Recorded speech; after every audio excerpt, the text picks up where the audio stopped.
The silver vessel cut through the darkness of space like a blade through water. Inside the diplomatic quarters, Ambassador Vexthar stood before the viewing port, his 3 eyes fixed on the blue and green planet below. Terra. The humans called it Earth. He called it a nightmare. Vexthar had served the Corvian Empire for 40 cycles. He had visited colony worlds, mining stations, and diplomatic outposts across 7 sectors. He had never seen anything like this. The data streams on his personal console told a story that defied logic. Gravity rating, crushing. Atmospheric pressure, dangerous. Weather patterns, catastrophic. Native fauna classification, extreme threat level.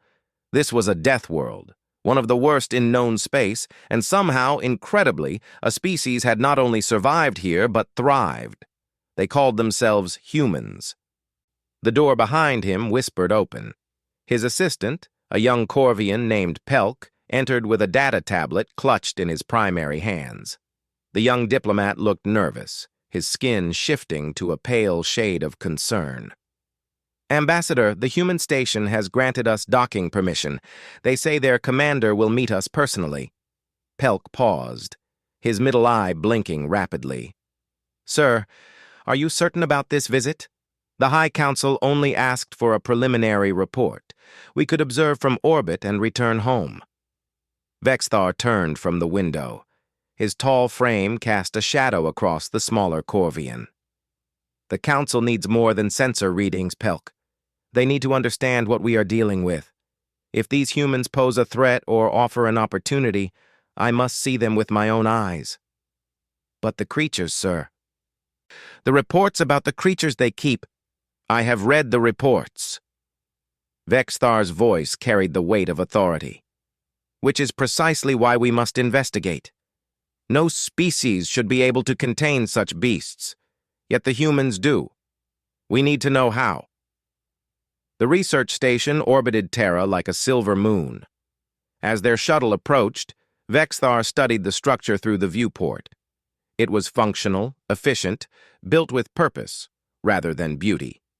Very human, according to what little he knew of them. The Corvian database on humanity was surprisingly thin. They had only made contact with the galactic community 12 cycles ago. Before that, they had been alone on their brutal world, unknown and isolated. The docking procedure was smooth. When the airlock cycled open, Vexthar got his first direct look at a human being. Commander Jinho stood waiting in the bay, dressed in a simple uniform of dark blue. He was shorter than Vexthar by a full head, with black hair and eyes that seemed to measure everything they saw.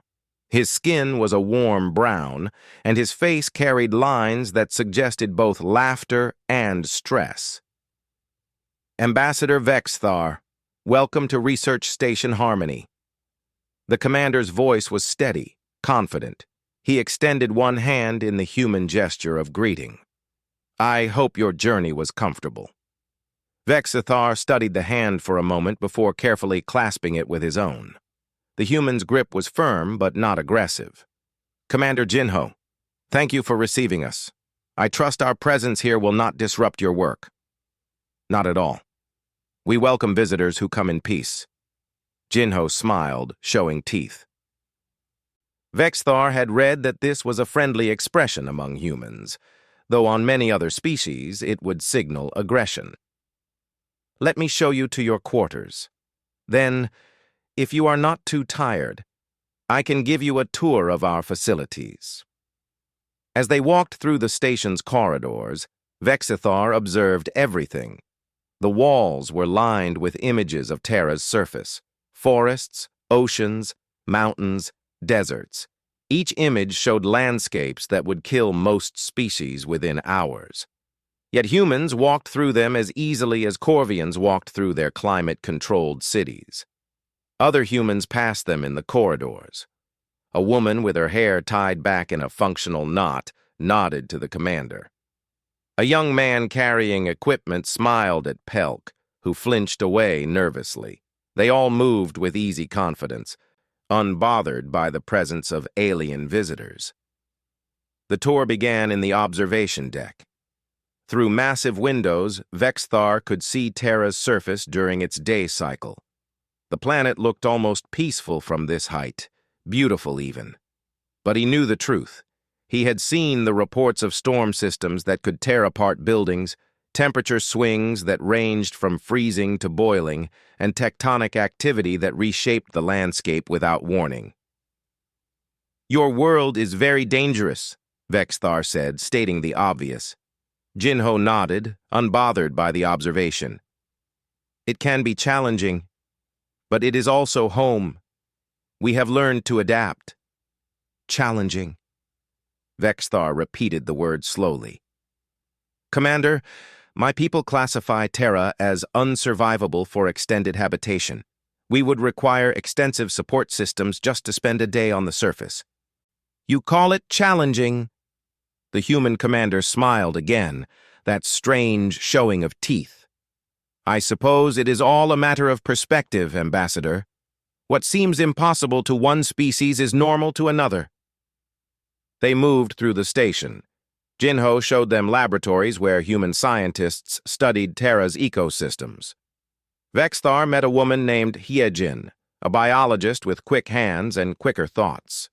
She spoke excitedly about her research into the planet's diverse life forms, using terms and concepts that made Pelk's translator unit work over time.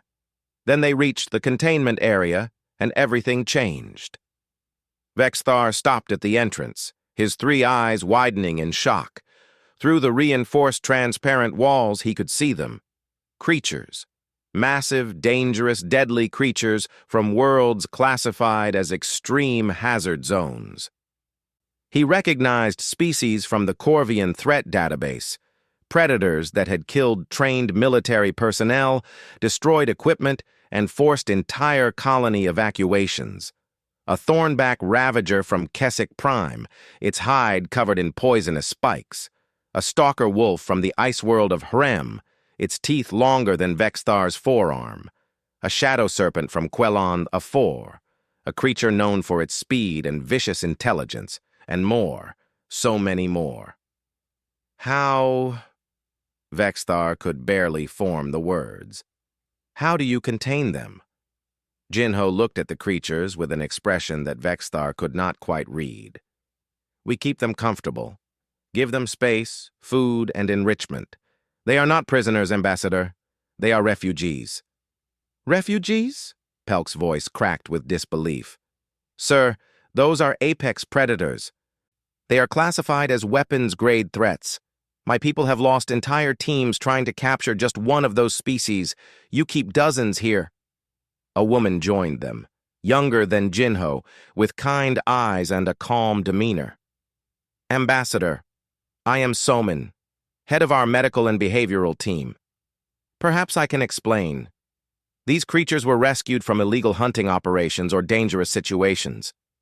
We provide them sanctuary here while we prepare them for release back into protected zones." "You work with them directly?" Vexthar asked, his voice tight. "You enter their enclosures?" Somin nodded as if it were the most natural thing in the world. "Of course. How else could we provide proper care? They need regular health checks, social interaction, and mental stimulation. Isolation would be cruel." Vexthar stared at her. This small human, who looked so fragile, entered enclosures with creatures that had decimated Corvian military squads, and she spoke of it as if discussing gardening. "I would like to see this," Vexthar said suddenly. "I would like to see how you interact with these creatures." Jinho and Somin exchanged a glance. Some unspoken communication passed between them, the kind that came from working together for a long time. "Tomorrow," Jinho said finally. "We are taking a team to the surface for a field study. You are welcome to join us, Ambassador. You can see exactly how humans and Terra's creatures coexist." Vexthar felt a chill run through his body despite the station's warm temperature. Part of him wanted to refuse, to stay safe in orbit and write his report from a distance. But that was not why the Council had sent him. They needed answers. They needed to understand these humans. "I accept," he said, keeping his voice steady. "I will join your expedition." That night, alone in his quarters, Vexithar reviewed everything he had seen. The humans moved through their station with casual confidence, working alongside creatures that should have terrified them. They spoke of their death-world home with affection rather than fear. They kept apex predators as if they were keeping pets. None of it made sense according to any model Vexthar understood. Dangerous creatures required fear, respect, and distance. They required weapons, barriers, and constant vigilance.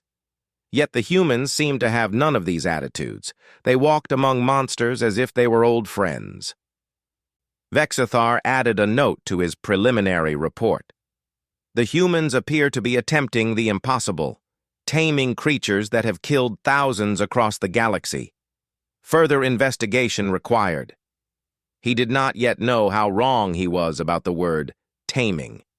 He would learn the truth soon enough, and it would change everything he thought he knew about humans, about predators, and about the galaxy itself. The shuttle shook as it entered Terra's atmosphere. Vexthar gripped the armrests of his seat, his knuckles turning pale. Beside him, Pelk looked even worse, his skin cycling through colors of distress. Across from them, the humans sat calmly, checking their equipment and talking quietly among themselves. Commander Jinho noticed Vexthar's discomfort and offered what was probably meant to be a reassuring smile. "The entry is always a bit rough. Terra has a thick atmosphere. We will be through it soon." A bit rough. Vexithar's people would have called this a controlled crash. The shuttle bucked and swayed, its hull heating from friction, until Vexthar was certain they would burn up. But the humans just continued their casual conversations, unbothered by the violence of their descent. Pilot Taiho sat at the controls, his hands moving with practiced ease. He was young for a pilot, or at least, he looked young. Vexithar was still learning to judge human ages. "Landing zone in sight," Taiho called back. "Weather is clear. Temperature is 22 degrees. Perfect day for a walk in the woods."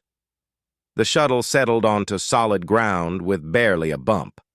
Taiho had skills, Vexthar admitted to himself. Through the viewport, he could see trees. Massive, towering trees that stretched up toward the sky like natural skyscrapers. The forest floor was covered in thick vegetation, and everything seemed to be in shades of green he had never seen before. "Welcome to Terra," Jinho said, standing and stretching. "Please wait here while we perform our initial safety check. Then we will help you with your equipment." Vexthar watched as the humans opened the shuttle doors and simply walked out. No weapons drawn, no defensive formation. They just stepped out into the death world as casually as if they were entering a garden. He could hear their voices through the open door, calling out readings to each other, laughing at something someone said. A technician named Daehyun came to help Vexthar with his exosuit. The device was necessary for Vexthar to survive Terra's gravity and atmospheric pressure. It was bulky, uncomfortable, and made him feel like he was wrapped in heavy blankets. Daehyun showed him how to calibrate the controls with patient efficiency.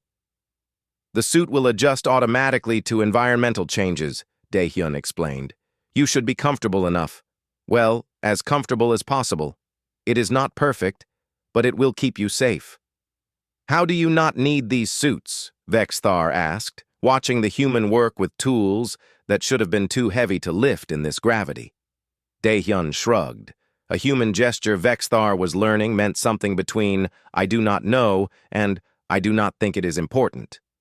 "We grew up here. Our bodies are built for this. Same way you are built for your world, I suppose."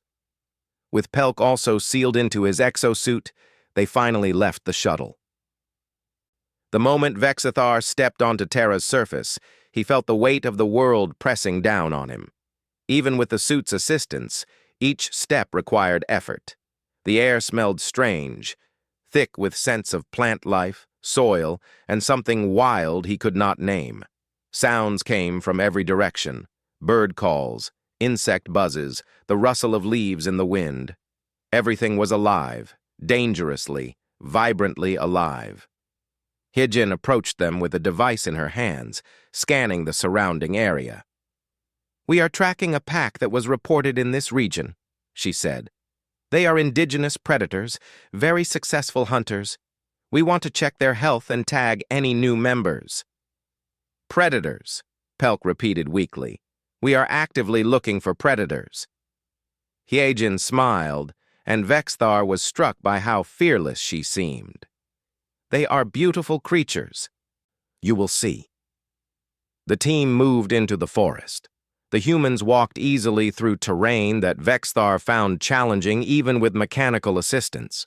They stepped over roots, ducked under branches, and navigated slopes without apparent effort. Their conversation continued, casual and relaxed. Someone made a joke. Others laughed. They could have been taking a pleasant stroll through a park. Vexithar tried to stay alert, scanning the forest for threats. His suit's sensors kept detecting movement in the undergrowth, in the trees all around them. Life was everywhere, and any of it could be dangerous. His heart beat fast in his chest. Every shadow seemed to hide something deadly. Then Taiho stopped walking. He held up one hand, signaling silence. The team halted immediately, but not with fear. Their body language suggested excitement, anticipation. Taiho pointed ahead into the trees. Vexthar looked. At first, he saw nothing but forest. Then the shapes resolved, and his blood went cold. They were massive. Four-legged creatures with thick fur and powerful muscles visible beneath their coats. Their heads were broad, with strong jaws full of teeth designed for tearing meat. Their eyes were intelligent and focused. Vexthar counted 6 of them, spread out in a loose formation. Apex predators, wolves, his database identified them. Terran wolves, threat level, extreme. "Oh, they are magnificent," Hyejin breathed, her voice full of admiration rather than fear. The largest wolf, a gray monster that stood as tall as Vexithar's chest, stepped forward, its eyes fixed on the group. Vexithar wanted to run, wanted to get back to the shuttle, wanted to be anywhere but here. His suit's threat alarm was screaming in his ear. Taiho walked forward. He just walked forward, alone, toward the predator. "No!" Vexthar tried to shout, but his voice came out as a whisper. "Stop him! It will attack!" Somin, standing beside Vexthar, shook her head gently. "Just watch." The wolf watched Taiho approach. Its packmates remained still, observing. The young pilot stopped a few feet from the massive creature, well within its strike range. He was smiling, relaxed, as if greeting an old acquaintance. "Hey there, beautiful," Taiho said softly. "Remember me?" The wolf took a step forward, then another. Vexthar's hands trembled inside his suit, ready to hit the emergency beacon that would call for extraction. This was it. This was where he would watch a human die. Taiho raised his hand slowly and placed it on the wolf's head, right between its ears. The wolf closed its eyes. It leaned into the touch, its massive head pressing gently against Taiho's palm. A low sound came from its throat. Not a growl, but something else. Something that sounded almost like contentment. "Good girl," Taiho murmured, scratching behind the wolf's ears. "You are doing so well. Is your pack healthy? Everyone eating enough?" The wolf's tail began to wag. Actually wag, like a happy domestic animal. The other wolves approached, surrounding Taiho but not threatening him. They nuzzled against him, seeking his attention. He laughed and tried to pet them all, his hands moving from one massive predator to another. Jinho walked forward to join his pilot, then Hyejin, then Daehyun and Somin. Soon all the humans were surrounded by wolves, and the predators were acting like... Vexithar did not even have words for it. They were acting like they loved the humans, like the humans were the most important thing in their world. One wolf brought something to Hyejin, a branch, carried carefully in its jaws. It dropped the branch at her feet and looked up at her expectantly. She picked it up and threw it into the forest. The wolf bounded after it, its pack-mates joining in what was clearly a game. "This is impossible," Vexthar said aloud. "This violates every principle of predator behavior." Soman heard him and walked back, leaving the wolves with her teammates. "What do you mean?" "Apex predators do not act this way. They are territorial, aggressive, and dangerous. They should attack unfamiliar creatures in their territory. They should see you as threats or prey. But they—" Vexthar gestured at the scene before them, where Taiho was now wrestling playfully with two wolves, while others watched with what could only be called amusement. "They treat you like pack members, like family." "Well, yes," Soman said, as if this were obvious. "Why would they not?" "Because you are not their species. Because—" Vexthar stopped, struggling to find words. "How long did it take to train them to behave this way?" Soman's expression shifted to confusion. She exchanged a glance with Jinho, who had been listening. The commander walked over, leaving Heijin to conduct her examination of one of the wolves. "Train them?" Jinho asked. "Ambassador, we did not train them. This is natural behavior." "Natural?" Pelk's voice cracked through his suit's speaker.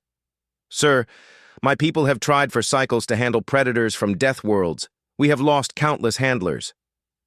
We have tried training, conditioning, even neural programming. Nothing works. These creatures cannot be controlled." "You are right," Jinho agreed. "They cannot be controlled. That is not what this is."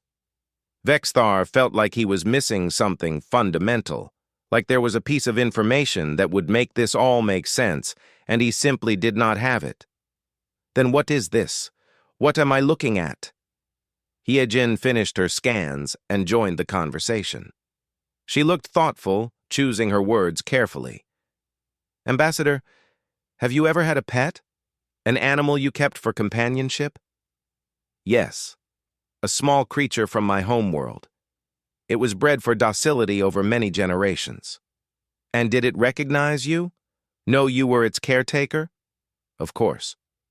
"This is similar, but not the same. These wolves know us. But we did not breed them or train them. They just know. They have always known. Every predator species we have encountered responds to humans this way, not just on Terra, but on other worlds too. Even creatures from death worlds we have never visited before."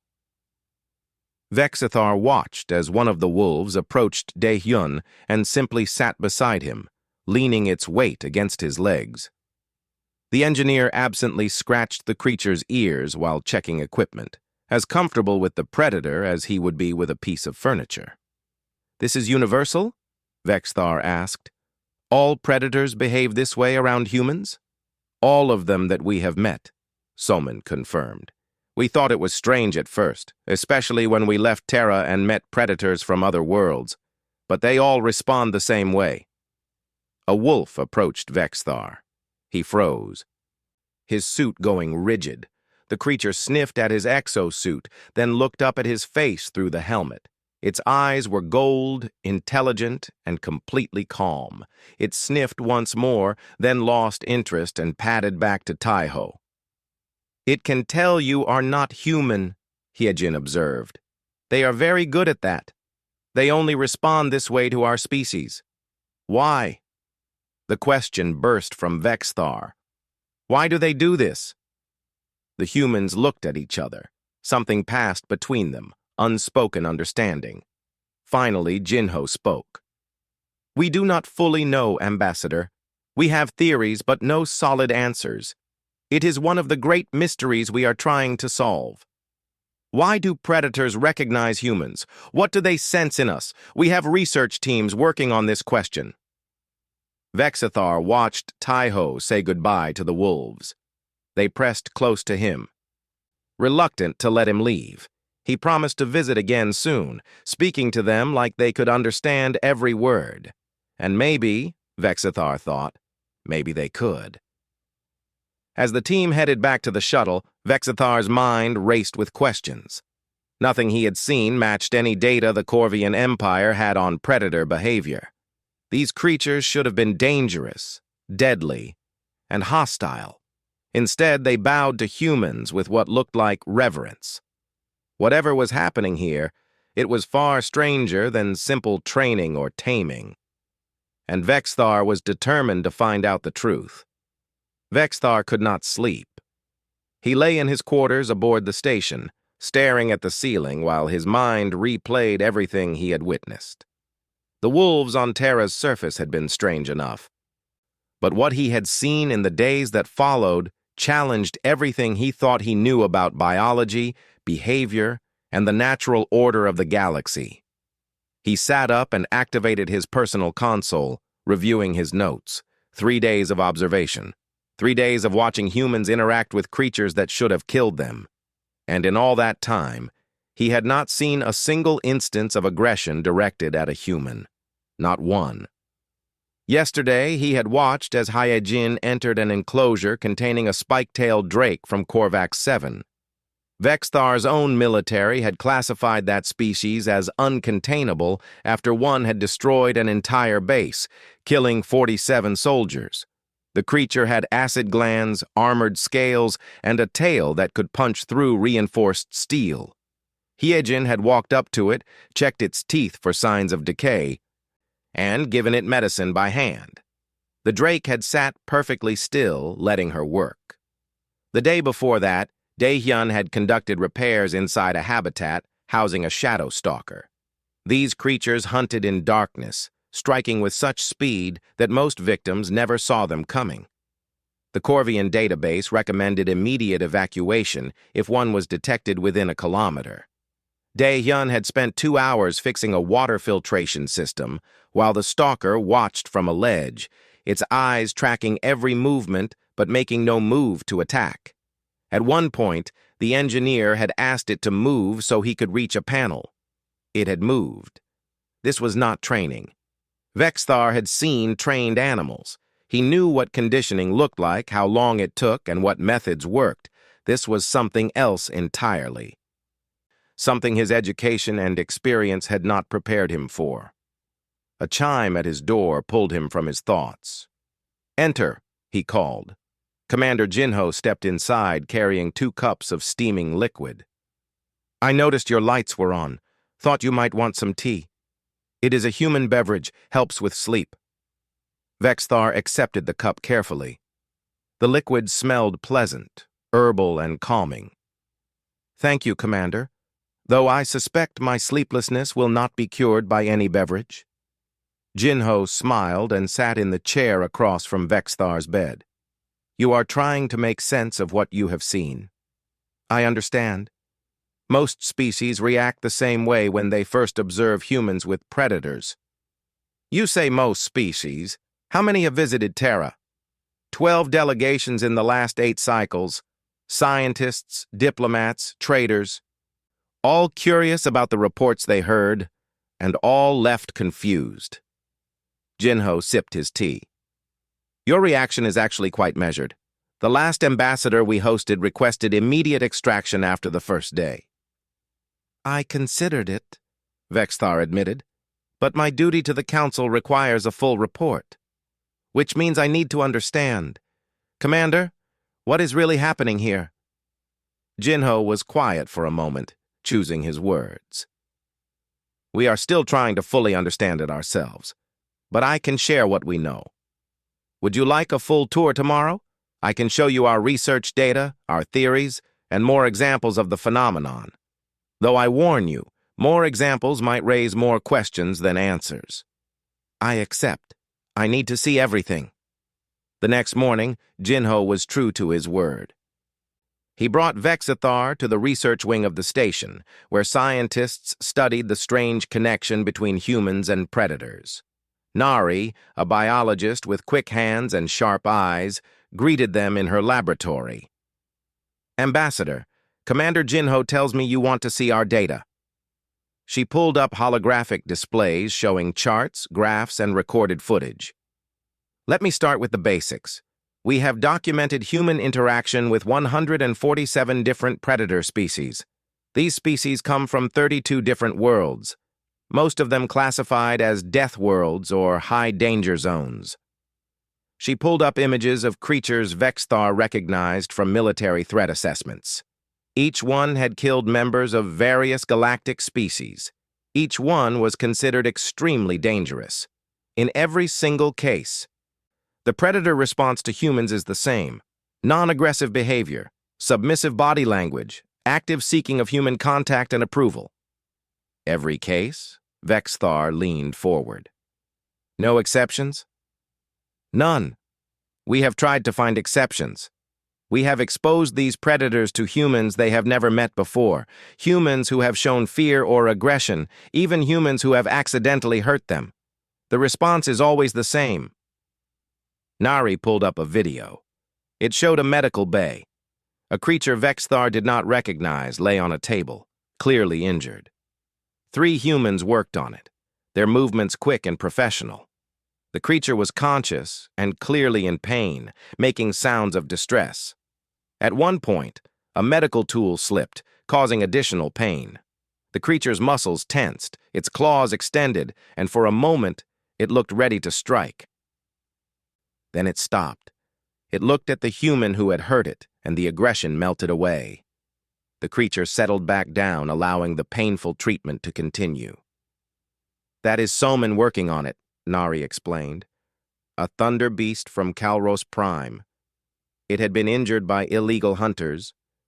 We rescued it, but the injuries were severe. Treatment was painful, took weeks. Not once did it try to harm any human, even when we hurt it while trying to help." Vexthar felt a chill. That creature could have killed all 3 of those humans in seconds. Yes, and it knew that. You can see in its body language, it understood exactly what it was doing. It chose not to attack. It chose to trust humans, even through pain. Nari closed the video. We have hundreds of examples like this. Predators will starve rather than harm a human. They will ignore natural prey if a human asks them to stop. They will defend humans from other predators, even at risk to themselves. She pulled up another set of data. This is the really strange part. The behavior is not learned. Predators who have never seen a human before, who have no prior contact with our species, respond the same way on first encounter. Baby predators, born in our care, display the behavior from birth. It is instinctive. "That is impossible," Vexthar said, but even as he spoke the words, he knew he was wrong. He had seen it. It was happening. Instinct develops over generations of evolution. Species evolve instinctive responses to threats in their environment, but humans only joined the galactic community 12 cycles ago. These predators could not have evolved a response to you. Nari smiled, and it was not a happy expression. Exactly. You have identified the central mystery, Ambassador. How can species from dozens of different worlds who have never encountered humans before have an instinctive response to us? What could possibly explain that? Jinho spoke up. We have theories, but no proof. Some scientists think there might be a common ancestor somewhere in the distant past. Others believe it is something about human pheromones or biological markers that predators can sense. A few think it might be related to Terra itself, to the conditions that shaped human evolution. What do you think, Commander? Vexthar asked. I think the answer is bigger than we imagine. And I think it scares a lot of people in the galaxy once they start to understand it. Jinho stood. Come, let me show you something else. They walked to a different section of the station, one Vexthar had not visited before. The enclosures here were larger, more complex. Through the transparent walls, he could see multiple species coexisting in shared spaces. Predators that would normally hunt each other existed peacefully side by side. This is our integration habitat, Jinho explained. We place predators from different worlds together and observe their behavior. They do not fight? Vexthar watched a massive reptilian creature rest peacefully near a pack of wolf-like animals. Natural enemies? Just coexisting? They fight sometimes, Jinho admitted. They are still wild animals with territorial instincts. But look there, he pointed. A human was inside the habitat. It was Taiho, the pilot. He walked between the different predator groups, and as he moved, the creatures calmed. An argument between two large predators settled as he approached. A smaller creature, being bullied by a larger one, retreated to Taiho's side for protection. The larger predator backed off immediately. "He is like a mediator," Vexthar observed. "They respond to his presence. More than that, watch what happens when I enter." Jinho opened a door and stepped into the habitat. Instantly, every predator's attention locked onto him. The aggression that had been building between territorial animals vanished. Creatures that had been pacing restlessly settled down. The entire dynamic of the habitat changed with a single human's presence. Taiho saw Jinho and waved. "Commander, good timing. I was just about to start feeding. Want to help?" Together, the two humans distributed food to the various predators. The creatures lined up, waited their turns, and accepted food politely. No fighting, no stealing. They acted like disciplined children at mealtime. Vexthar turned to Nari, who had followed them. "You said you had theories about why this happens. Tell me the most likely one." Nari hesitated, glancing at Jinho. The commander nodded. She took a breath. "The most supported theory among our researchers is this. Somehow, in some way we do not yet understand, predators recognize humans as the ultimate predator. Not just another predator, but the apex of apex predators.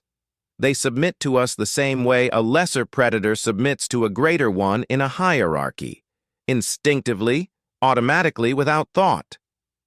But humans are not more dangerous than these creatures," Vexthar protested. "You are smaller, have no natural weapons, no armor or venom. How could they see you as superior predators?" "We do not know," Nari admitted. "That is what makes this so frustrating. By every physical measure, we should not command this response. But we do, every time, with every predator, without fail." Vexthar spent the rest of the day reviewing more data, watching more interactions, seeing more proof of what should have been impossible. By evening, his head hurt from trying to process it all. He returned to his quarters and began writing his report to the High Council. But how could he explain this? How could he make them understand what he had seen? He wrote, "The humans do not tame predators through training or technology. The predators submit willingly, instinctively to human presence. The behavior appears universal across all predator species, regardless of origin world or prior contact with humans. Explanation unknown. Implications concerning." He paused, staring at the words. Concerning. That was an understatement.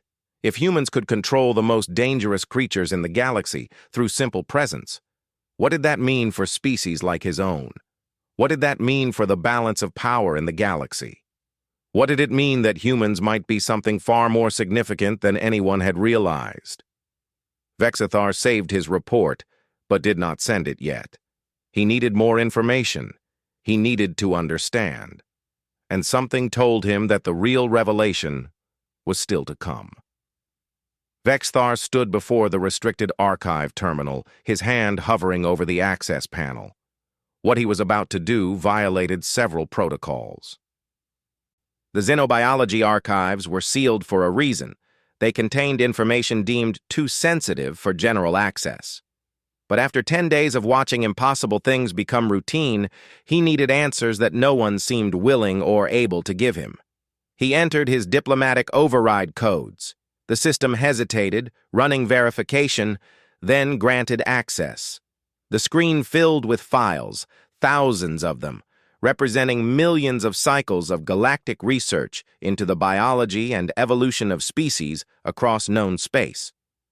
Vexthar began searching. He pulled up files on predator evolution, behavioral patterns, and instinctive responses. He cross-referenced data on death worlds, apex predators, and species adaptation. Hours passed. His eyes grew tired, but he continued. There had to be something. Some piece of information that would explain what he had witnessed. Then he found it. A file buried deep in the archives, marked with warnings and restrictions. The title was simple: Terra, Evolutionary Origin Point Analysis. His hands shook as he opened it. The document had been compiled over decades by xenobiologists from a dozen species. What he read made his blood run cold. Terra was not just a death world. It was the death world. The original death world. The place where some of the galaxy's most dangerous predators had first evolved. According to the research, approximately 400 million cycles ago, a catastrophic event had occurred on Terra. The document called it the Great Dispersal, though the exact mechanism remained unknown. During this event, Terra's fauna had been scattered across the galaxy. Seeds, eggs, and small creatures had somehow been transported to distant worlds through means the researchers could not fully explain. Perhaps asteroid impacts, perhaps something else. But the evidence was undeniable. The genetic markers matched. Species on hundreds of different worlds all traced their ancestry back to Terra. The wolves Vexithar had seen on Terra's surface, they were the original template. The wolf-like predators on a dozen other worlds were their descendants, evolved over millions of cycles of separation. The spike-tailed drake, a distant cousin of Terran reptiles, the shadow stalker, related to Terran felines. On and on the list went. Nearly every major predator in the known galaxy had originated on Terra. But humans had evolved on Terra itself. They were the only sapient species to survive on the primordial death world, the crucible that had forged every apex predator the galaxy knew. Vexthar sat back, his mind reeling. The predators did not bow to humans because of training. They bowed because, on a level deeper than conscious thought, they recognized humans as kin, as the descendants of the same world that had created their own ancestors, as the ultimate survivors of the place where all their instincts had been born. It was not submission to a superior predator. It was recognition of home. He kept reading. The research went deeper, darker. Analysis of Terran predators showed they possessed instinctive behaviors that other predators lacked. They were more adaptable, more intelligent, more capable of complex social structures, and humans possessed all these traits magnified 100-fold. One researcher had written, "If Terra's dispersed predators are considered highly dangerous, what does that make the species that evolved alongside them, that survived and thrived in competition with them? That became the dominant life form on the original death world? The answer is uncomfortable to consider." Another section detailed attempts by various species to colonize Terra before humans achieved spaceflight. 7 different species had tried. All had failed. The Corvian Empire had lost an entire colony, 3,000 individuals, to Terran predators within a single cycle. Other species had fared no better. Terra had remained unclaimed because nothing could survive there except what had evolved there. And humans had not just survived. They had mastered their world. They had become its apex, its ultimate expression of survival. Vexthar found a video file marked Confidential Behavioral Study. He played it. The footage showed a laboratory setting. A Corvian researcher stood behind a barrier, observing a captured Terran wolf. The creature was agitated, pacing, showing signs of stress. The researcher noted its aggressive posture, its readiness to attack if the barrier was removed. Then a human entered the frame, a scientist brought in to help with the study. The wolf's behavior changed instantly. The aggression vanished. It pressed against the barrier, trying to get closer to the human. When the human approached and touched the barrier, the wolf placed its paw against the same spot, separated by only the transparent wall. The Corvian researcher's voice on the recording was shaken. "This is unprecedented." The subject shows no recognition of its own species' offspring, no response to recorded mating calls, no interest in food or territory. But a human appears, and it responds with what can only be described as reverence, as if the human carries something essential that the subject needs to acknowledge. The video ended. Vexthar sat in silence, processing what he had learned. Everything made terrible sense now. The universal response, the instinctive submission, the willingness to protect humans even at the cost of their own lives. These predators recognized something in humans that went beyond species, beyond culture, beyond conscious thought. They recognized Terra itself, the world that had created them all, the crucible that had forged their deepest instincts, and humans carried the essence of that world in every cell, every gesture, every breath. A soft chime indicated someone was at his door. Vexthar quickly closed the archive files and called, "Enter!" Commander Jinho stepped inside, his expression serious. "Ambassador, I apologize for the late intrusion, but I received an alert that you accessed the restricted archives. I needed to speak with you." Vexthar felt a flash of concern, but he kept his voice steady. "Yes, I used my diplomatic privileges to review classified information. I needed answers that no one was providing." Jinho nodded slowly. "You found the Terra origin files." "You knew?" "Of course. All senior human officials know. It is why we are so careful about who we allow to visit, who we share information with." Jinho sat down without being invited, a human informality that Vexthar had come to expect. "You understand now why predators respond to us as they do. They recognize you. On a genetic instinctive level, they recognize Terra. They recognize home." Vexthar's voice was quiet. "Why did you not simply tell me this?" "Because the information changes how species view us. Some see it as humans being naturally superior, which makes them afraid. Others see it as humans having unfair advantage, which makes them angry. And some see it as humans being dangerous, which makes them hostile." Jinho's expression was tired. "The truth is complicated, Ambassador. Yes, predators respond to us, but we did not choose this. We did not engineer it or demand it. We are just as surprised by it as everyone else." "But you use it. You work with predators, rescue them, train them." "We protect them," Jinho interrupted, his voice firm. "We do not train them. We do not use them as weapons or tools. We protect them because no one else will. Because to the rest of the galaxy, these creatures are monsters to be feared and destroyed. But to us, they are fellow survivors of Terra. They are part of our world's legacy." Vexthar thought about what he had seen over the past days. Hyejin's gentle care for injured predators. Taiho's playful affection with the wolves. Somin's dedication to rehabilitation and release. They did not treat these creatures as resources or weapons. They treated them as something precious. "The rest of the galaxy will want to exploit this," Vexthar said. "When they learn that humans can control predators, they will want to use you. Use you to handle dangerous creatures, to weaponize them, to gain advantage. We know. It is already happening. We receive offers every day. Hire humans as beast handlers, send humans to clear infested worlds, use humans to train predator armies." Jinho's jaw tightened. "We refuse every offer. These creatures are not tools. They are not weapons. They are living beings who deserve respect and protection." "That is an admirable position, Commander, but maintaining it will be difficult.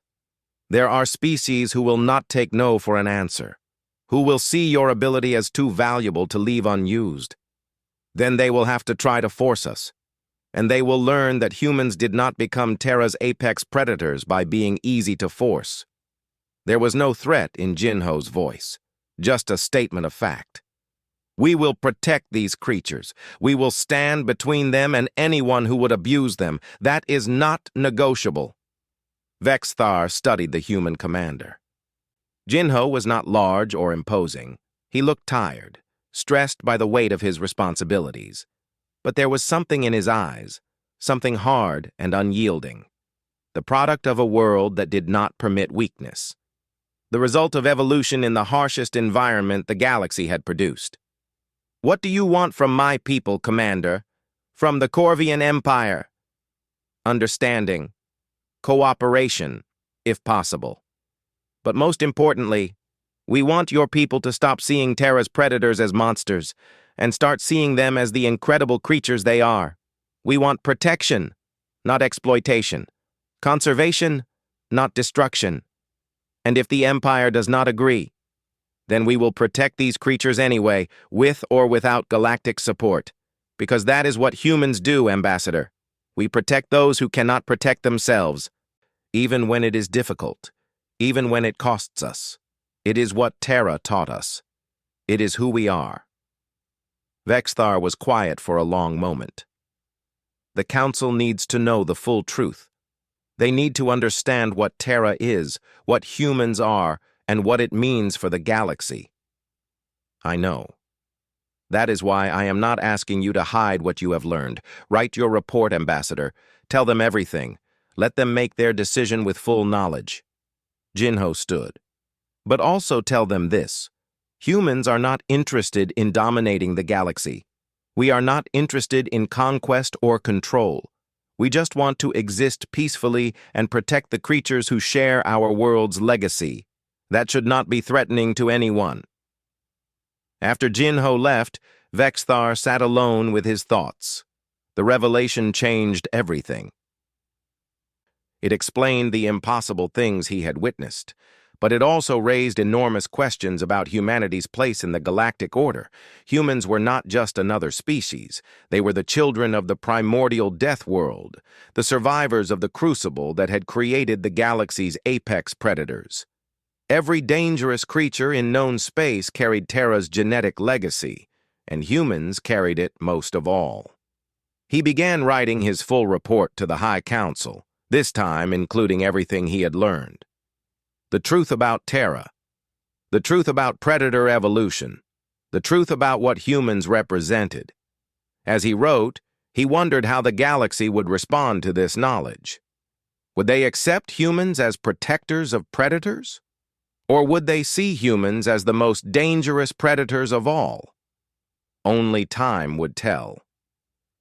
But one thing was certain. The galaxy would never view humans the same way again. The emergency transmission from the High Council arrived during Terra's night cycle. Vexthar was pulled from his sleep by the urgent priority signal. When he saw the faces of the council members on his screen, their expressions told him everything he needed to know. They did not believe him. Ambassador, Council Prime Zexlax spoke, his voice carrying the weight of authority and doubt. We have reviewed your report. The claims you make are extraordinary. Too extraordinary to accept without direct verification. Vexthar had expected this. The truth was too strange, too far outside normal experience. Council Prime, I have documented everything. I have video evidence, scientific data, testimony from multiple sources. We have seen your evidence. It is compelling. But the Council cannot make decisions based on recordings alone. We need direct observation. We need proof that cannot be questioned. Zexlax leaned forward. We are sending a delegation to Terra. They will arrive in 5 days. Your job is to arrange a demonstration that will prove your claims beyond any doubt. The transmission ended before Vexthar could respond. He sat in the darkness of his quarters, feeling the weight of what had just been demanded. A demonstration. How could he possibly demonstrate something that even he struggled to believe? He found Commander Jinho in the station's command center, reviewing supply reports. The human looked up as Vexthar entered, immediately reading his expression. Bad news? The High Council is sending a delegation. They want proof of everything I have reported. They want a demonstration. Vexthar sat heavily. Commander, they do not believe me. They think I am exaggerating or misunderstanding what I have seen. Jinho was quiet for a moment. What kind of demonstration do they want? They did not specify, but knowing the Council, they will bring something they consider impossible to handle. Some creature they have lost soldiers trying to contain. They will expect it to fail to prove me wrong. Vexithar looked at the human commander. Can you do this? Can you prove what I have claimed? Depends on what they bring. Some creatures are more dangerous than others. Some have been traumatized by other species and need more time to trust. But Jinho paused, thinking. If they want proof, we will give them proof. Let me talk to my team. 5 days later, the Corvian delegation arrived. Vexithar greeted them in the docking bay, noting the military escort and the heavily armed guards. Council Prime Zexlac had come personally, along with 4 other council members and a full security detail. They were not taking chances. Ambassador Vexthar, Zexlac greeted him formally. We have brought something for your humans to demonstrate their supposed abilities. I trust you are prepared? We are ready, Council Prime. They proceeded to a secure bay, where a massive containment unit had been transported from a Corvian military prison station. The unit was surrounded by armed guards and covered in warning symbols. Through the reinforced walls, Vexthar could hear something moving inside, something large and angry. Zexlac gestured to the container. Inside is a Void Reaper. I believe you are familiar with the species? Vexthar felt his blood chill. Void Reapers were legends of terror, creatures found in the dark between stars, evolved in zero-gravity environments to hunt ship crews. They were intelligent, vicious, and nearly impossible to kill. This one had a known history. 7 colony ships destroyed, 3,000 soldiers killed, hundreds of failed containment attempts. You brought a Void Reaper here? Vexthar tried to keep his voice steady. Council Prime, that creature is classified as maximum threat level. It has killed thousands of our people. Exactly. If humans can truly control apex predators as you claim, they should be able to handle this creature. If they cannot... Zexlac's expression was grim. Then, we will know your report was mistaken, and we will destroy the creature before it causes more harm. Commander Jinho arrived with his team. Hyejin, Somin, Daehyun, and a younger man Vexthar had not met before. The human commander studied the containment unit, walking around it slowly, observing. A Void Reaper, he said quietly. We have never worked with this species before. They are rare, and most never survive capture. Can you handle it? Zexlac asked, challenge in his voice. Jinho looked at his team. The younger man, introduced as Yejun, stepped forward. I can try. Try? One of the council members laughed harshly. Human, that creature has killed trained warriors. It has destroyed ships. It will tear you apart. Yejun smiled, calm and confident. Maybe, but probably not. He turned to Jinho. Sir, permission to enter the containment unit? Denied. Jinho's voice was firm. Not until we prepare properly. Somin, what do we know about Void Reaper psychology? The medical officer pulled up data on a portable screen. They are ambush hunters. They rely on surprise and overwhelming force. They are highly intelligent and can plan complex attacks, but they are also social creatures in their natural environment. They live in groups, have complex communication, and show signs of empathy toward their own species.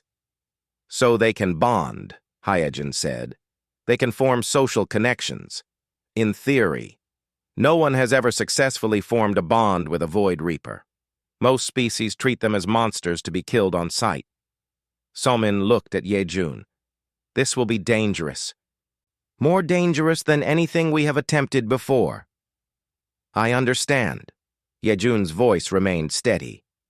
But if we do not try, if we do not show that even the most feared creatures can be reached, then what is the point of everything we do? Vexthar watched this exchange with growing concern. The humans were actually considering this.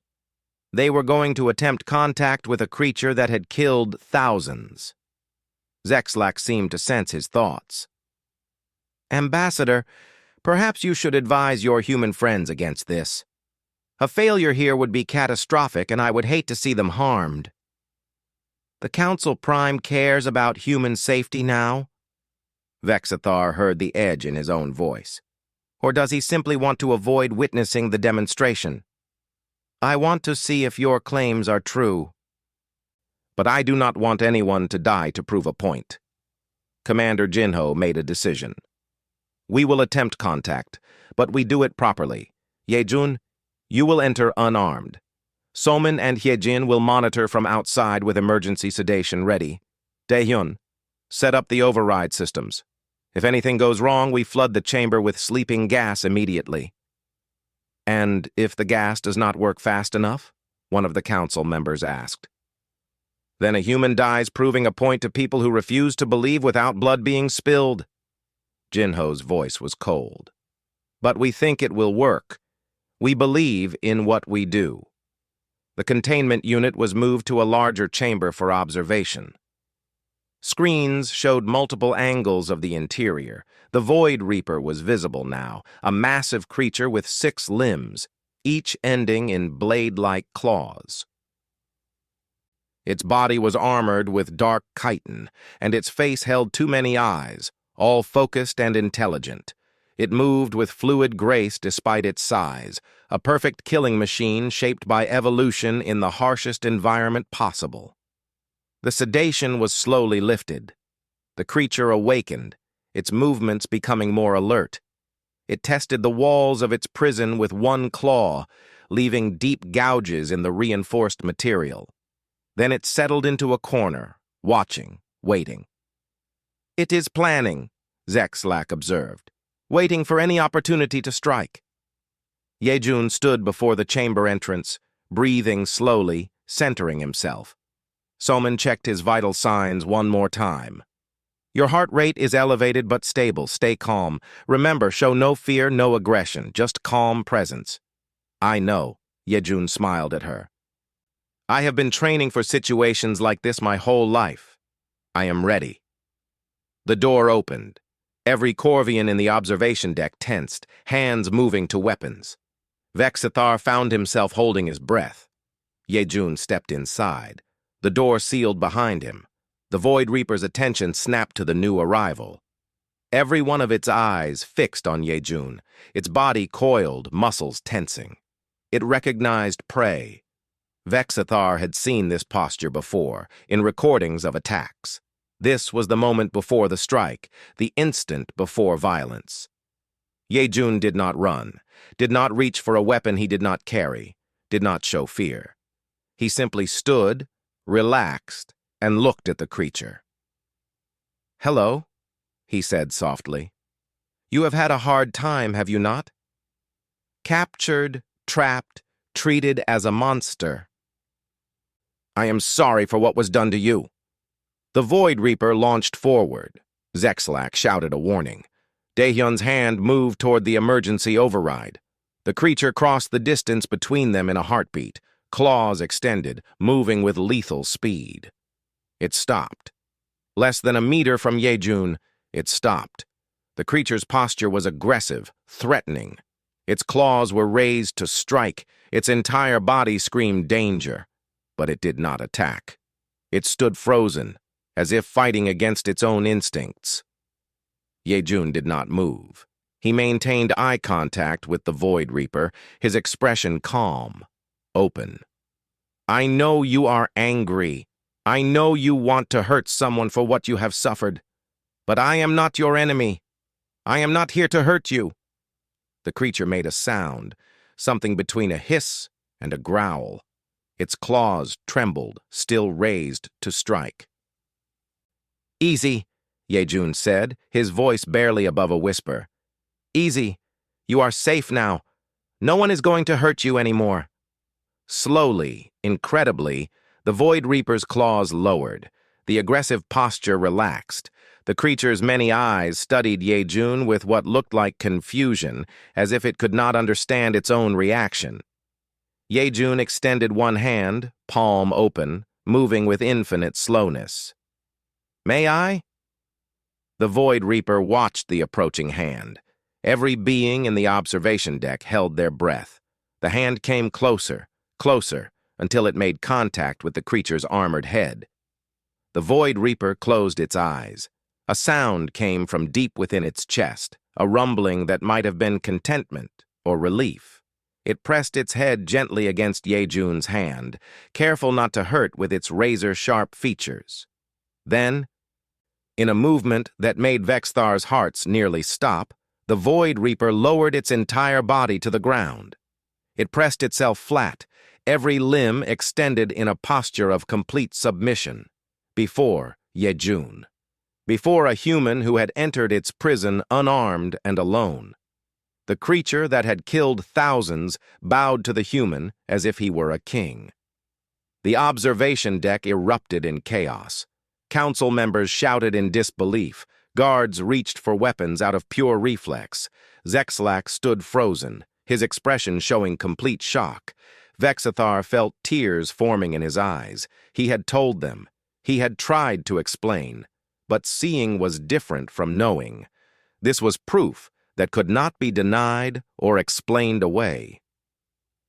Inside the chamber, Yejun sat down beside the Void Reaper. He stroked its armored head gently, speaking words too soft for the monitors to pick up. The creature that had terrorized the Corvian military for cycles lay beside a human like a devoted pet, finally at peace. Commander Jinho's voice cut through the chaos. "Council Prime, do you need more proof?" Zexalak could not speak. He just shook his head slowly, unable to process what he had witnessed. "Then let us talk about what happens next," Jinho continued. "Because this changes everything, and the galaxy needs to understand what that means." The emergency summit began within hours of the Void Reaper demonstration. Representatives from 17 species gathered in a secure conference facility aboard a neutral station. Vexthar watched as the chamber filled with diplomats, military officials, corporate representatives, and scientists. Everyone wanted to understand what they had witnessed. Everyone wanted to know what it meant for their own interests. Commander Jinho sat at the human delegation table, flanked by Hiejin and a woman Vexathar had not met before. She introduced herself as Jiwoo, the human diplomatic liaison. Her expression was professional but guarded. Clearly, she understood the political storm that was coming. Zexalak called the summit to order. "We have all seen the recording of the Void Reaper encounter. There can be no doubt now about human abilities with predatory species. The question before us is simple. What do we do about it?" The room erupted immediately. Representatives began speaking over each other, voices rising in volume and intensity. Vexathar heard demands for human assistance with pest control on colony worlds. Requests for humans to serve as beast handlers on cargo ships. Offers to hire humans as military consultants for predator containment operations. The Takarian delegate stood, his forearms gesturing dramatically. "My people have lost 3 colonies to stalker infestations. We have tried everything. Weapons, poison, orbital bombardment. Nothing works. But humans could walk into those colonies and simply ask the stalkers to leave. The Minar Corporation operates mining facilities on 17 death worlds," another voice called out. "The predator attacks cost us millions in lost equipment and worker lives every cycle. We will pay handsomely for human protection services." A military representative from the Keswick Federation spoke next. "We have been fighting a losing war against the Ravager packs in the Outer Rim. But if humans could tame those creatures, turn them into allies instead of enemies—" "Enough!" Commander Jinho's voice cut through the chaos. The room fell silent. The human stood slowly, his expression hard. "We are not handlers for hire. We are not mercenaries. We are not a tool for you to exploit." "You have an ability the galaxy needs," the Takarian delegate pressed. "Surely you understand the moral obligation to help species who are suffering from predator attacks?" Jinho's jaw tightened. "We understand suffering. We understand the desire to eliminate threats. But we will not be used to hunt down and control creatures simply because they inconvenience you. These predators are living beings with their own right to exist. Even when they kill our people? The Keswick representative's voice was sharp with anger. Even when they destroy our homes and livelihood? Hyejin stood, her voice calmer than Jinho's, but no less firm. Yes, even then. Because most of the time, predator attacks happen because we, all species, not just yours, have invaded their territory, destroyed their habitats, or disrupted their way of life. These creatures are not monsters. They are animals trying to survive. Easy for you to say, someone muttered. You can control them. We do not control them, Jiwoo interjected, speaking for the first time. That is what you are not understanding. We do not force predators to obey us. They choose to respond to us because of biology, evolution, and instinct. But that does not give us the right to exploit that response. A corporate representative leaned forward. Let me make this simple. My company will pay 1 million credits per human per cycle to serve as beast handlers on our mining worlds. That is more money than most of you will see in 10 lifetimes, for doing something that comes naturally to you. Vexithar watched Jinho's expression darken. We are not interested in your money. Everyone is interested in money. Humans are not. Jinho's voice was cold. We have learned the hard way what happens when you put profit above ethics. When you treat living beings as resources to be exploited. We made that mistake on Terra, and it cost us dearly. We will not make it again, not with other species predators, not for any amount of money. The room fell silent. Vexithar felt a shift in the atmosphere, a tension building. These representatives were not used to being refused. They were used to getting what they wanted through money, pressure, or force. Zexalak spoke carefully. Commander Jinho, you must understand the position you are putting yourselves in. Humanity is new to the galactic community. You have no powerful allies, no established trade networks, no military strength to speak of. You need the cooperation of established species to survive. Refusing to help when you clearly have the ability to do so, it does not win you friends. Then we will make do without friends, Jinho replied. We survived alone on Terra for millions of cycles. We can survive alone in the galaxy if we must. That sounds like a threat, the Keswick military representative said quietly. It is not a threat. It is a statement of fact. Humans will not be forced into servitude no matter how you frame it. We will not exploit our relationship with predators for profit or power. If that makes us unpopular, so be it. Another delegate stood, this one from a species Vexthar did not recognize. Let me offer a different perspective. You say you will not help control predators.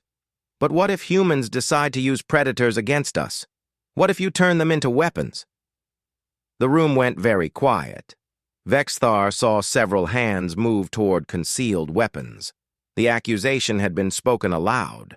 The fear that many had, but none, had dared voice. Jinho met the delegate's eyes. We will not do that either.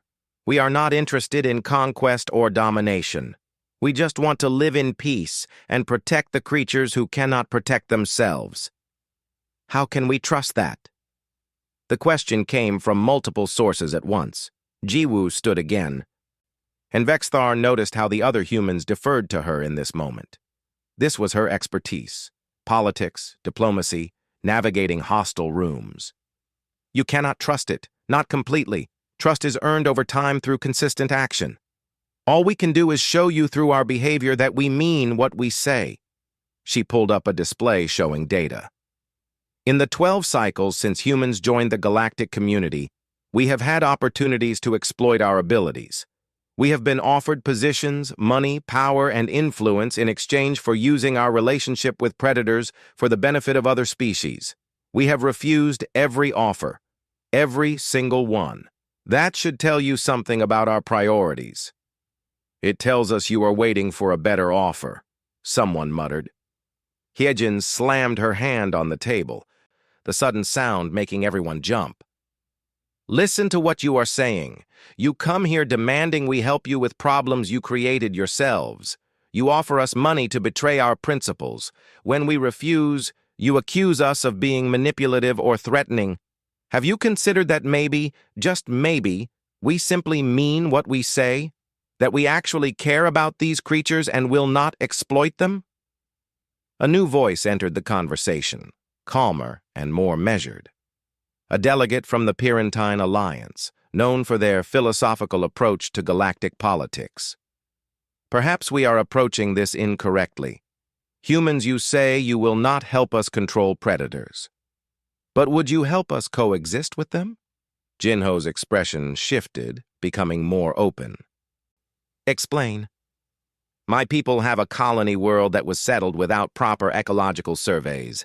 We did not realize we were building on the hunting grounds of a native predator species. Now both our colonists and the predators suffer. We do not want to exterminate them, but we also cannot simply abandon a colony of 10,000 citizens. Could humans help negotiate a solution? Help us understand the predators and find a way to share the world? Jinho looked at his team. Silent communication passed between them. Then he nodded. That is something we could discuss.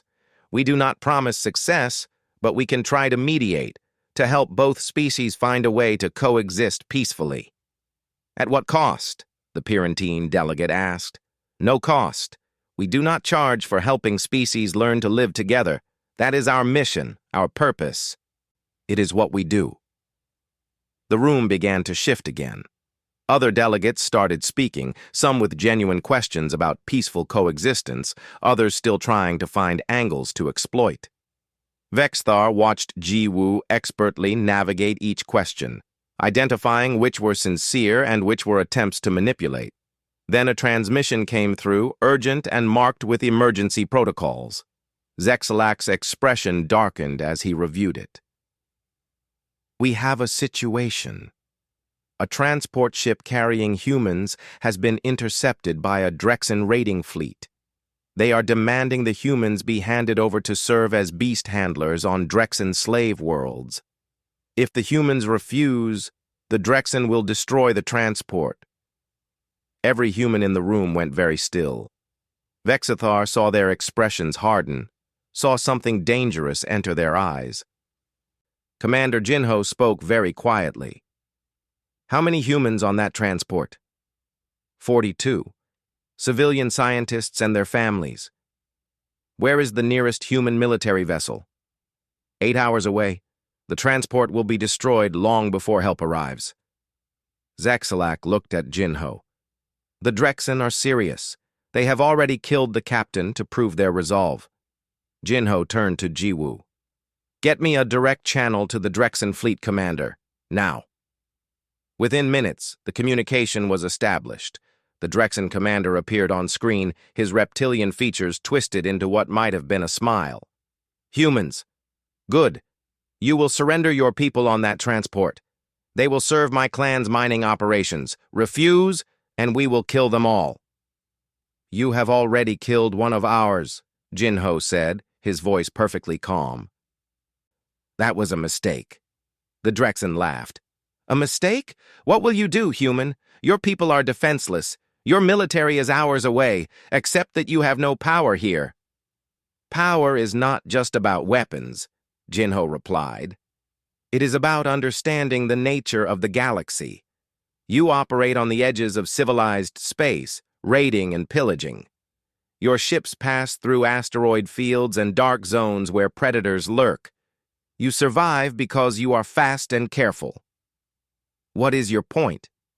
My point is this.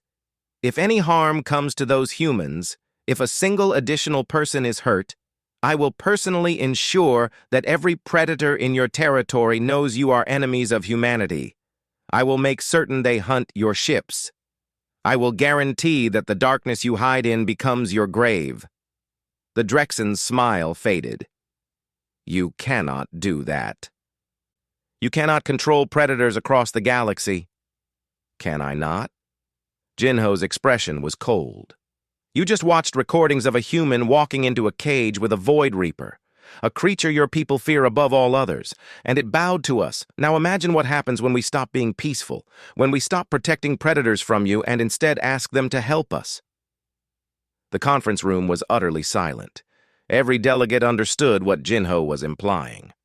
Humans might refuse to weaponize predators for others, but they would do it to protect their own. The Drexen commander's expression showed genuine fear. "You would not. You said you were peaceful, that you would not use predators as weapons." "We will not use them for conquest or profit, but defense, protection of our own people, that is different." Jinho leaned forward. "Release that transport immediately. Return our people unharmed. Do this, and we will forget this incident happened. Refuse, and learn what it means to be prey in a galaxy where humans have friends you cannot see or fight." For a long moment, nothing happened. Then the Drexen commander cut the transmission. 10 minutes later, a report came through. The transport had been released. The Drexen fleet had withdrawn without explanation. The conference room remained silent. Every delegate had witnessed something profound.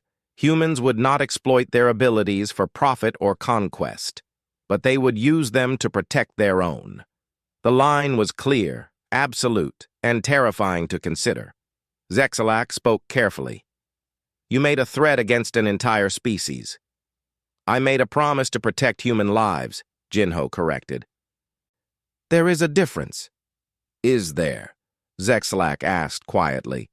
"What you just demonstrated is that humans have the potential to weaponize every predator in the galaxy. You say you will not do this for profit, but you will do it for defense. That makes you the most dangerous species in known space." Jinho stood. "No, it makes us the same as every other species. We will defend ourselves when threatened. The difference is our methods. We do not want to threaten anyone. We do not want conflict. But we will not be enslaved, will not be exploited, and will not allow our people to be harmed. If that makes us dangerous, then so be it." He walked toward the exit, his team following. At the door, he turned back. "We came here offering cooperation and peace. That offer still stands. But understand this. Humans survived on Terra by being strong enough that even the apex predators respected us. We did not get there by being weak or allowing others to walk over us. Remember that in your future dealings with us." The humans left. The remaining delegates sat in stunned silence, each processing what they had witnessed. Vexthar understood that everything had changed. Humans were not just another species joining the galactic community. They were something new, something unprecedented. And the galaxy would have to decide how to handle that. 3 months had passed since the summit. Vexthar stood in his office on the Corvian homeworld, reviewing reports that seemed to arrive in an endless stream. The galaxy had not stopped talking about humans since the Void Reaper demonstration and the Drexen incident. Opinion was divided, heated, and growing more complex by the day. Some species saw humans as saviors. The Pyrrhentine colony had successfully negotiated peace with its native predators, mediated by human advisors who had taught both sides to coexist. 7 other worlds had requested similar assistance, and humans had quietly provided it. No payment accepted, no political favors demanded, just help freely given. Other species saw humans as a threat. Military strategists across the galaxy had suddenly realized that every predator-infested world was potentially a human weapon. Trade routes that passed through dangerous territory were now seen as vulnerable to human interference. Several species had quietly begun developing contingency plans in case humans ever decided to use their abilities for conquest, and some species, like his own, were simply trying to understand what this all meant for the future. His door chimed. "Enter." Council Prime Zexalak stepped inside, his expression weary. "Ambassador, I have news. The Council has reached a decision regarding the human situation." Vexthar gestured to a chair, and the Council Prime sat with a heavy sigh. He looked like he had aged cycles in the past months. "We are recommending an alliance with humanity. Full diplomatic recognition, trade agreements, mutual defense pact. Everything." I am surprised. Many council members were strongly opposed to trusting humans. They still are. But they are more opposed to leaving humans isolated and potentially turning them into enemies. Better to have them as allies than adversaries. Zexlac pulled up a data display. The humans have proposed something called the Terran Conservation Initiative. They want to create protected zones for endangered predators, rehabilitation centers for traumatized creatures, and a research network to better understand the relationship between humans and Terra's legacy species. And the Council supports this? Reluctantly. The humans have made it clear this is their condition for deeper cooperation.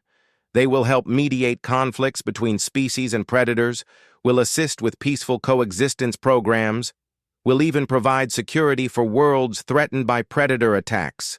But in exchange, predators must be treated as protected species, not vermin to be exterminated or resources to be exploited. Vexthar considered this.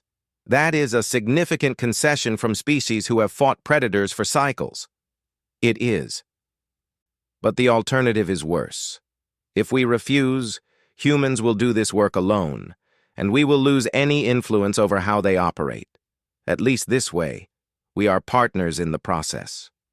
Zexlac looked tired.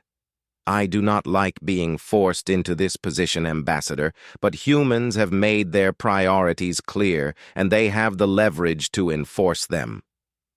"Because of their relationship with predators." "Because of their relationship with predators," Zexlac confirmed. "The most dangerous creatures in the galaxy bow to them. That gives them power whether they want it or not." A transmission notification appeared on Vexthar's console. "The signing ceremony is beginning. Would you like to watch?" They pulled up the live feed. On Terra's surface, in a cleared area of forest, a platform had been erected. Representatives from 63 species stood in careful formation, each wearing their formal diplomatic attire. Ships from across the galaxy hung in orbit above, their crews watching the historic moment. Commander Jinho stood at the center of the platform, flanked by Hyejin, Nari, and other key members of the human team. But what drew Vexithar's attention was what surrounded the platform. Predators. Dozens of them. Species from worlds across the galaxy, standing peacefully side by side, watching the proceedings with intelligent eyes. There were Terran wolves, of course, but also spike-tailed drakes, shadow stalkers, thornback ravagers, even a void reaper, carefully monitored, but clearly calm. The message was unmistakable. These creatures were not pets or weapons. They were witnesses, participants in this moment of change. Jinho began to speak, his voice amplified across the field. "Today marks the beginning of a new era. For too long, the galaxy has seen predators as enemies to be destroyed, as threats to be eliminated, as monsters without value beyond what they could provide in death. Today, we change that narrative." He gestured to the creatures around the platform. "These beings are not monsters. They are survivors, shaped by evolution to fill their roles in their ecosystems. They are intelligent, complex, and deserving of respect. Terra taught humanity to understand this truth through millions of cycles of shared evolution. Now we share that understanding with all of you." Hyejin stepped forward holding a data tablet. "The Terran Conservation Initiative will establish protected habitats on 20 worlds initially, with plans to expand as resources allow. We will provide rehabilitation for traumatized predators, medical care for injured creatures, and research to better understand the needs of each species. This is not just a human project. We invite all species to participate, to learn, to help." Nari spoke next, her voice carrying quiet passion. "For those species who fear predators, who have lost loved ones to attacks, we understand your pain. We truly do. But we ask you to consider that most predator attacks happen when humans or other species have disrupted their territories, destroyed their habitats, or threatened their young.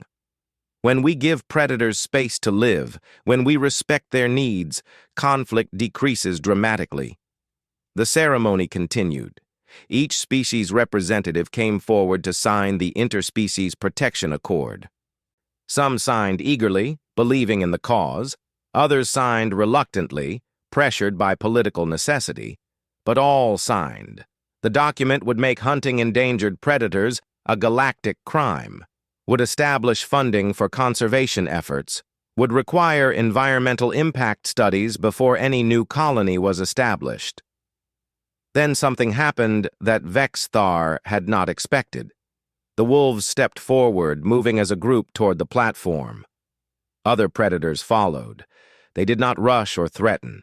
They simply approached, surrounding the platform where the humans stood. Jinho looked at them, then smiled. He stepped down from the platform and walked among the predators, placing his hands on heads, scratching ears, greeting them like old friends. Other humans followed. Soon, representatives from other species watched as humans and predators mingled together, the boundaries between species seeming to blur.